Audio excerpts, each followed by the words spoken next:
Current statistics show about 350 people die, and this is every year, in wrong-way crashes. And the vast majority are happening on highways between 6 p.m. and 6 a.m., primarily occurring in the lane closest to the median, also known as the fast lane. So joining us this morning is Arizona DPS Director Frank Milstead.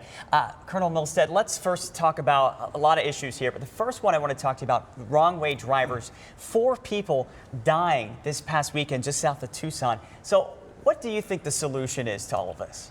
I think at some point, society, the public, Arizona has to become outraged with the idea that people get behind the wheel and drive impaired. Somewhere around 80% of all these fatal wrong-way crashes involve somebody that's impaired by some substance, whether it's alcohol or drugs, that causes these collisions. And if you see the horrific nature of these collisions and what first responders have to deal with and the number of lives that are lost, it's catastrophic. But it happens over time and people just are almost desensitized to it.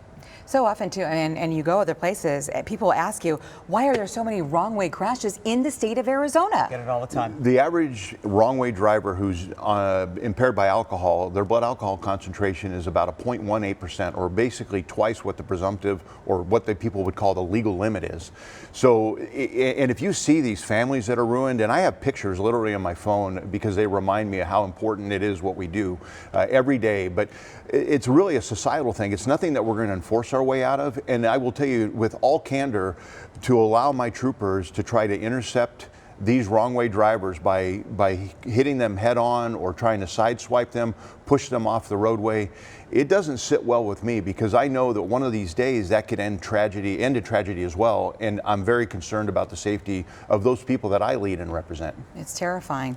You mentioned alcohol too. You think about the zero tolerance policy we have here. I apologize for interrupting. Oh no, it's okay. But it's kind of like that two-pronged issue here. Yeah. There's so many things kind of involved in one. I want to move it along because I know we have a short amount of time with you. Distracted driving. That's something that we have been focusing on. Of course, the governor signing that bill into law recently. It's something you have personal experience with, Colonel Milstead. Talk about what happened. Well, so literally the day, it was Monday, I think it was March 4th, and it was my day to go to the State House and testify on the hands-free and distracted-free driving bill.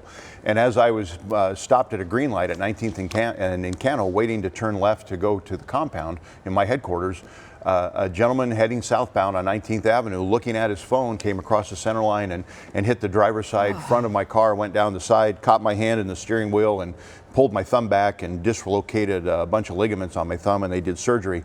So we're showing the injury here. There's my hand, yes, and that's unfortunate that's made the news.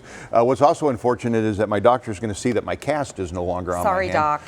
It was not supposed to come off till tomorrow, but I wanted to wear a uniform yesterday for our Memorial Day, and I needed to have my hand to get through a sleeve. Absolutely. So, but and that again, and I got hit like at 30 or 35 miles an hour.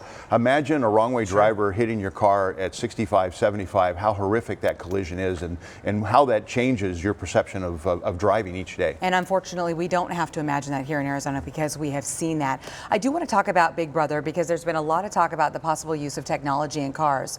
How do you feel about that? Is that something that you think could help to shut this down? I do, and I think there's I think Apple CarPlay and Android CarPlay that exist in newer automobiles is actually exemplary of what can happen. But I also think when you talk about wrong-way drivers, I think that technology could be adapted so if you decide to enter a roadway the wrong direction, that the GPS would recognize that and shut down your vehicle operations. So I think technology will evolve, and for those who can't be responsible for themselves, technology will help. Okay, and Colonel Milstead, I also want to ask you this. How can we train people? How can troopers also be proactive in trying to spot distracted driving? I know it's not easy, and you mentioned with the wrong ways and putting their lives on the line by trying to block them. It's not an easy feat. What can we do, though? So unfortunately, because of the staffing model that we currently work under, we don't get to do a lot of enforcement in the fact that we're trying to stop people from doing stuff. A lot of times when you see the troopers on the side of the roadway, you see them already off with a collision. There's already something that's happened, and we're cleaning up a mess that's already occurred. But what you'll see in the future is the motorcycle officers, the troopers in their cars, just driving through and looking to see what people are doing. A lot of states have done some creative things with distracted driving and hands-free driving.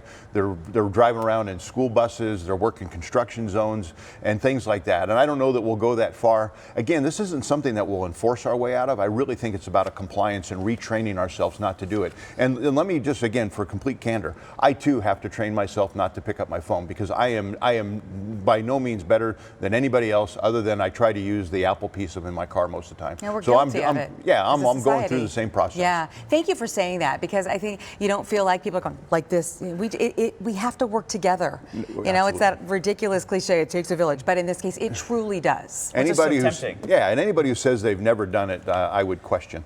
Sure, yeah. Fair. Well, between GPS, music, tech, whatever Yeah. it is, it's just very tempting. So, Colonel Milstead, we want to thank you we so really much for appreciate being it. with us this Kaylee, morning. thank you. Thank you Yeah, so always much. enjoy being Glad here. you're feeling better, and stick around because we'll have some more questions for you during the break. Yeah. Sure, We thank you. appreciate it, Colonel Milstead. Chelsea?